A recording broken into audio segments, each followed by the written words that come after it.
exciting project. It's not exactly a project, it's actually foraging wild mushrooms. So I found these bunch of mushrooms right here, around 200 meters from my house, and apparently they look quite beautiful if you have a look at them. Zoom into it.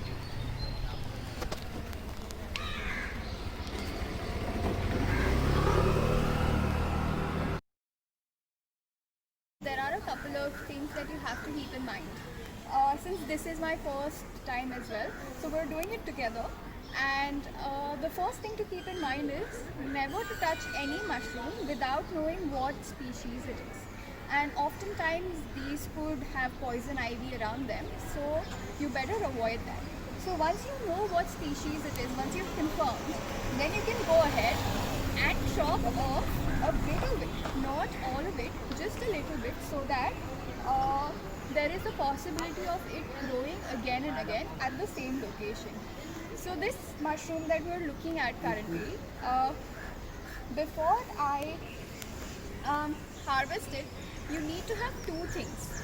A knife, well this is a house kitchen knife, but you can have a different knife. And this is a basket. Usually you use a jute basket, but this is a plastic basket because this is all I have. So as you see, these ones look like a kidney. They're in a shape of kidney, ombre color starting from dark red to yellow and white line towards the end. If you look at the bottom, it's quite clear.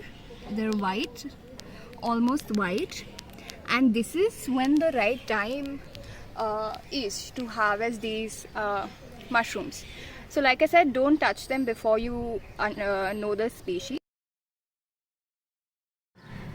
So these mushrooms are called as red reishi, or otherwise also called as lingzi, based on their Chinese name. They're commonly found all across Asia during the month of May and July, especially June end. I was lucky to find it on this bark, which I think is a dying wood, otherwise these wouldn't have grown here. So so now that we know that they're okay to be touched, you can go ahead and touch them, so that's all good. The ideal time to harvest is before it turns brown from the bottom, tannish brown. Once you harvest them, you have to preserve them immediately within 24 hours, or you can also refrigerate them. Reishi mushrooms, or the lingzi mushrooms, are known as the mushroom of immortality according to traditional Chinese medicine, and they have anti-inflammatory properties as well and immunity booster properties. In all, they have around 90 bioactive constituents within the mushroom, which can be extracted via different methods.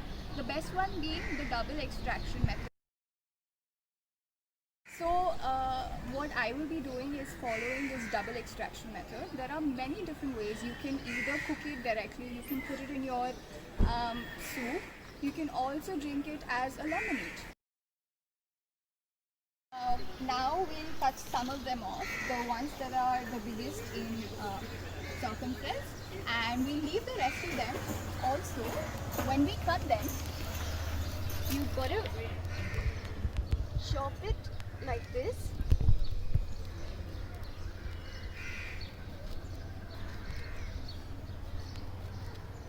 There we go. You can in fact remove this part as well, but that I'll do once I'm home. For now, I will only be taking this big piece because these ones are still too small. There's a possibility that they might grow.